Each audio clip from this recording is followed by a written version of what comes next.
Tell me about your New Year's resolutions. What did you promise yourself in the night from the 31st of December last year to the 1st of January this year? Like 1/1/2020. Do you remember this day? And I'm sure you made some promises to yourself. And how about them? Let's dig them back up if they are buried underneath a year of COVID-19 and all the things like jumping into your life you didn't expect to happen in this year. But promises to yourself are important, and I want to inspire you to take a look and evaluate them if there are some of these promises which are still possible in the last 1.5 months to fulfill them. So my name is Ronja Sakata. I'm the CEO and founder of joyismycompass.com, and I have the Joy Academy ready for you to bring more joy into your life. And what I like most is to think and take time for yourself to think, because that's the point where we all have to like decide consciously that no, come on, I take time for myself, for my thoughts, for what's important for me. And these New Year resolutions, promises to yourself, are just about that. Like, what did you say? I gonna quit smoking. Really? Did you? I know that's such a easy made promise and so hard to fulfill. I never ever smoked, so I can't understand this whole point, but I know from all my friends, maybe you just don't want to, and then this is not a good New Year's resolution topic, because you just simply don't want to quit. But maybe other things, like I want to eat healthier. Well, I didn't do it for the whole year, so what? No, come on, start today. I really like this thought, even though it seems a little sweetie, kitschy. Every day starts a new year. You can decide today that you want to eat healthier. And do you know how to do that? Just buy awesome grocery, and maybe you eat up all the chocolate you have in your house, or you just give it to your neighbors. And I'm totally against diets and strict rules, and I love intuitive eating.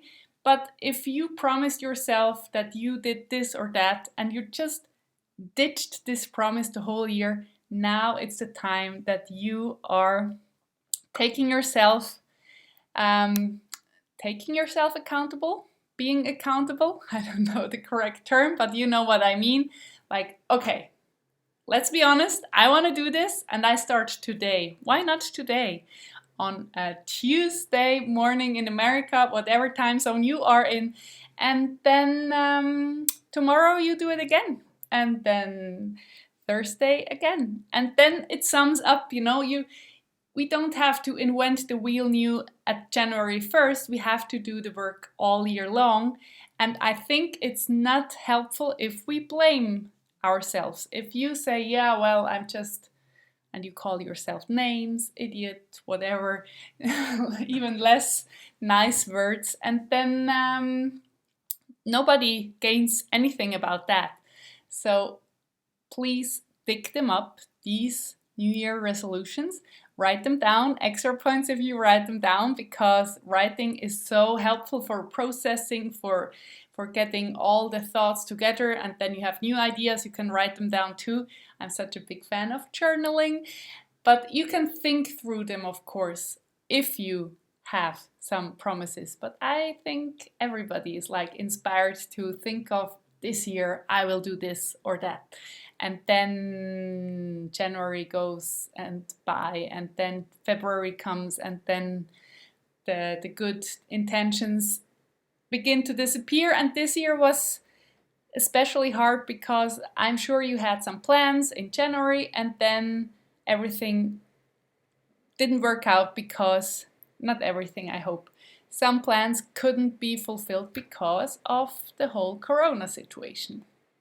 But I'm sure you have some thoughts, some promises, write them down, and then go into action mode right away. Go and make an action plan, like today I'll do this, this, this, tomorrow I'll do this, this, this. And Bo Eason, one mentor of mine I love, he says, if you do something for 66 days in a row, it's actually easier to do it instead of not doing it. I just love this thought so much. So if you promise yourself something and it's maybe hard to just go for it, set the time for 66 days, and that's actually going into the new year already. But why not starting today, and at New Year you're already a pro, and it's so easy to go for it further. And after, so this year is still 44 days long, so it's I'm not good at math, 2020,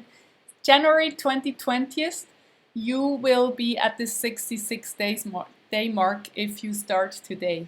So why not doing it that way? And then at the end of January, you're already going like this. And in January, at January 1st, you can promise another thing. And don't overwhelm yourself with all the things you should accomplish and should implement. Just one by a time, by the time that you can really focus on it and realize like, oh, that's not so hard. And I want to do this. That's the important thing. If you don't want to, why bother? If you tell a little child you have to do that because I said so, you will create a tantrum, you know that, and it's just very, very hard to convince a little toddler if he or she doesn't want to do what you told them. So think of yourself like a little child, and you have to convince yourself. And if you have no good reasons for this promise or for this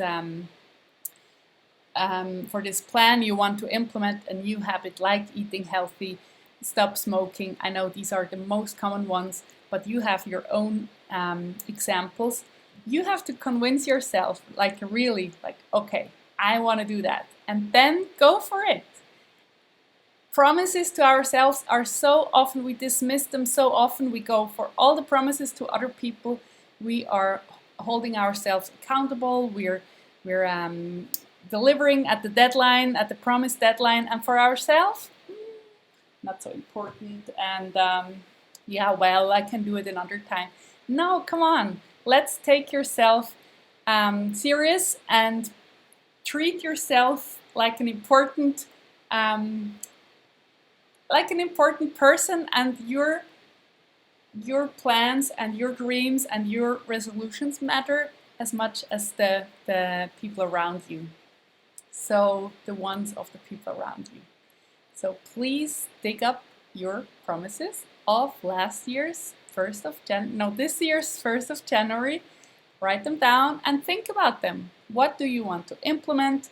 And if you find something which you convince yourself that this is a really good idea, then go for it for 66 days, and January 22nd next year, you're a pro and you won't quit again, because in your brain it switched from an effort to like a habit, and it's a different part of the brain. That's a super interesting book. I have to look up the title, where they did some tests about where in the brain the habit patterns happen, and it really switched from I have to do it to I do it. Like brushing your teeth, I bet you are doing this every night anyway. It's just no question, and that's a different state of thinking. It's just no question. And if you manage to switch into that state, you won. If this task is valuable enough and interesting enough, or like beneficial enough, that you or your little inside 3-year-old toddler is convinced that this is worth the effort.